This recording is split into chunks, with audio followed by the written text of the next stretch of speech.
Operation सिंदूर, भारत का प्रहार, आतंक का संहार। जब तक आतंक से लड़ने वाला आखिरी सैनिक जिंदा है, तब तक हर चुनौती का जवाब मिलेगा। जब तक तिरंगा लहराता रहेगा, तब तक हर दुश्मन को सबक सिखाया जाएगा। हिंदुस्तान की मिट्टी पर जो भी खून बहाएगा, वो अपने परिवार का जनाजा देखेगा। यह नया भारत है, यहाँ हर चुनौती का जवाब अब आग से दिया जाता है। 7 मई 2025 एक ऐसा दिन जिसने पाकिस्तान में बैठे आतंकियों को दिखा दिया कि नया भारत कैसे चुनौतियों का जवाब देता है। 7 मई 2025 इतिहास में स्वर्णिम अक्षरों में दर्ज होगा यह दिन। पाकिस्तान ने सोचा था कि यहाँ पर भारत चुप रहेगा, लेकिन उन्होंने एक बार फिर से बब्बर शेर को छेड़ दिया था। जय हिंद दोस्तों, मैं हूं हीरा परिहार और आप देख रहे हैं देशभक्ति डायलॉग। अगर आप चैनल पर नए हैं तो चैनल को जरूर सब्सक्राइब करें और वीडियो को लाइक और शेयर करना ना भूलें। दोस्तों, जम्मू कश्मीर की खूबसूरत वादियां फिर लहू से रंग गई। पहलगाम में हुए कायराना आतंकी हमले में 26 निर्दोष नागरिकों की जानें चली गईं। पहलगाम की पवित्र धरती पर मासूमों का खून बहाया गया, वो भी धर्म पूछकर। 26 भारतीय जिनका एकमात्र अपराध थे कि वे भारतवासी थे और हिंदू थे।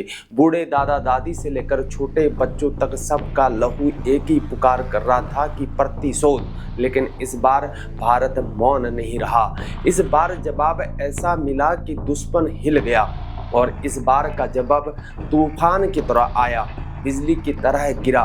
बीते युगों में भारत शांति की बात करता था, लेकिन आज का भारत यहाँ पर युद्ध की भाषा भी जानता है। भारत विश्व का शांति प्रिय देश है, लेकिन हमारी धैर्य की परीक्षा मत लीजिए, क्योंकि हमारी सहनशीलता की सीमा जब टूटती है तो विनाश का तांडव शुरू होता है। आज वह सीमा टूट चुकी है। यहाँ हमारे देश की सुरक्षा से बड़ा कुछ भी नहीं है। आतंकवाद के खिलाफ यह युद्ध अब निर्णायक मोड़ पर है।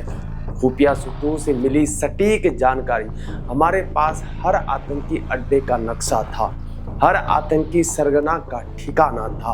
हमने रात भर इंतजार किया और फिर हमला बोल दिया। यह युद्ध आतंकियों के खिलाफ है, पाकिस्तान के आम नागरिकों के खिलाफ नहीं है। लेकिन जो भी आतंक का साथ देगा, उसका विनाश निश्चित है। भारतीय वायुसेना के शूरवीरों ने अंधेरी रात में दुश्मन की धरती पर प्रवेश किया और जांबाज पायलटों ने अंधेरी रात में दुश्मन की नींद को उड़ा कर रख दिया।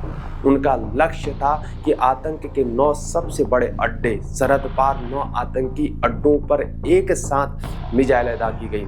दुश्मन की मौत भी नहीं समझ पाई कि उसका अंत कैसे हुआ। पंजाब प्रांत और पाक अधिकृत कश्मीर में फैले आतंकी नेटवर्क को जड़ से उखाड़ फेंका गया। जिन ठिकानों से भारत पर हमलों की साजिश रची जा रही थी, आज वो धुएं के गुब्बारे में तब्दील हो गए। पाकिस्तान के पंजाब प्रांत में 4 और पाकिस्तान अधिकृत कश्मीर में 5 आतंकी ठिकाने, हर एक पर सटीक निशाना लगाया गया। एक एक कर सभी ठिकाने धराशायी हुए। आसमान से बरसी आग ने आतंक के मकड़ जाल को जला के भस्म कर दिया। धमाकों की गूंज ने आतंकियों की आत्माओं को हिला कर रख दिया। भारत के प्रहार ने उनकी 50 साल की मेहनत को 50 मिनट में नष्ट कर दिया। उनके सपने राख हो गए।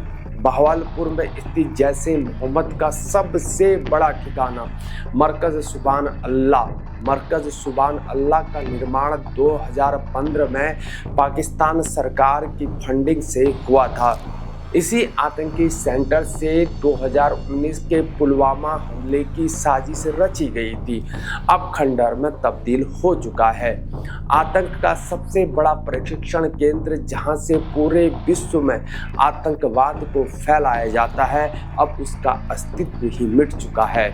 जहां सैकड़ों युवकों को आत्मघाती हमलावर बनाया जाता था, वहां अब सिर्फ खंडहर बचा है। जिस धरती से आतंक को फैलाया जाता था, वही धरती आज आतंकियों की कब्र बन चुकी है। जिस मिट्टी पर आतंकियों के कदम पड़ते थे, आज वही मिट्टी उनके शवों को ढक रही है। यह भारत माता का आशीर्वाद है, यह हमारे वीर जवानों का पराक्रम है। आतंकी तबाह हो गए, आतंकियों के परिवार रो रहे हैं, चीख रहे हैं, मदद मांग रहे हैं। मसूद अजहर का भाई बहन माँ बहनोई सब काल के गाल में समा गए। क्या अब समझ आएगा कि भारत के साथ दुश्मनी का अंजाम क्या होता है? मसूद अजहर पागलों की तरह चीख रहा है, चिल्ला रहा है। उसका परिवार नष्ट हो चुका है, उसके साथी मृत्यु को प्राप्त हो चुके हैं। वह जिंदा है लेकिन उसका जीवन मौत से भी बदतर हो चुका है। वहीं जैसे मोहम्मद, जिसने इसकी स्थापना 2000 में मसूद अजहर ने की थी। मसूद अजहर को 1999 के कंधार विमान अपहरण के बाद रिहा भी किया गया था। भारत, अमेरिका समेत कई देशों द्वारा जैसे मोहम्मद को आतंकी संगठन घोषित किया गया है। भारतीयों ने हर कोने में आग को लगा दिया, हर जगह हमला कर दिया गया। याकूब मुगल जैसे दरिंदे अब इस दुनिया में नहीं रहे। उनके पापों का अंत उन्हें जहन्नुम में ले जा चुका है। जन्नत तो इन्हें कभी नसीब ही नहीं होगी। 90 से ज़्यादा आतंकी नेस्ता नाबूद कर दिए गए। आज वही आतंकी, आतंक का सरगना, जिसने कितने ही भारतीय परिवारों को रुलाया था, जिसने भारत के हजारों परिवारों को आंसू दिए थे, खुद फूट फूट कर दहाड़े मार मार के रो रहा है, अपनों की लाशों पर गिड़गिड़ा रहा है। क्या अब समझ आएगा कि माँ भारती के सपूतों से बैर मोल लेना कितना महंगा पड़ता है? समझ आ गया कि भारत की धरती पर खून बहाने का अंजाम क्या होता है। कोटली में चल रहे आतंकी कैंप का कमांडर, पुलवामा हमले का मास्टरमाइंड, जिसने पुलवामा हमले का ताना बाना बुना था, जिसके हाथों में यहाँ पर 40 जवानों का खून था, अब उसकी राख भी यहाँ पर नहीं बची है। याकूब मुगल, बिलाल आतंकी कैंप का प्रमुख, जिसने सैकड़ों युवाओं को आतंकवाद की राह दिखाई थी, अब खुद जहन्नुम की राह पर है। उसके पापों का हिसाब अब परलोक में ही होगा। मसूद अजहर के परिवार के 10 सदस्य और 4 करीबी सहयोगी अब कभी भारत के खिलाफ साजिश ही नहीं रच पाएंगे। मसूद अजहर के परिवार और सहयोगियों का यहाँ पर सफाया हो गया। यह भारत का संदेश है, जो हमारी माटी पर कदम रखेगा उसका वंश भी मिट जाएगा। इन 90 आतंकियों ने सोचा था कि वो जन्नत जाएंगे, लेकिन आज उन्हें पता चल गया कि निर्दोषों का खून बहाने वालों के लिए सिर्फ यहाँ पर जहन्नुम का द्वार खुलता है। हमारा लक्ष्य सिर्फ आतंकवादी संरचनाएं थी। हमने किसी भी पाकिस्तानी नागरिक या सैन्य ठिकाने को निशाना नहीं बनाया था। यह हमारी मानवता है, लेकिन जो आतंकियों के साथ खड़ा होगा वह भी उन्हीं की तरह मिट जाएगा। यह हमारी प्रतिज्ञा है। हम शांति के पक्षधर हैं, लेकिन युद्ध से डरते भी नहीं हैं। आतंकवाद के खिलाफ हमारा अभियान तब तक जारी रहेगा जब तक धरती से आतंक का नामो निशान मिट नहीं जाता है। लेकिन यह संदेश स्पष्ट है, जो भी भारत की ओर बुरी नज़र से देखेगा उसे अंजाम यहाँ पर भुगतना ही होगा।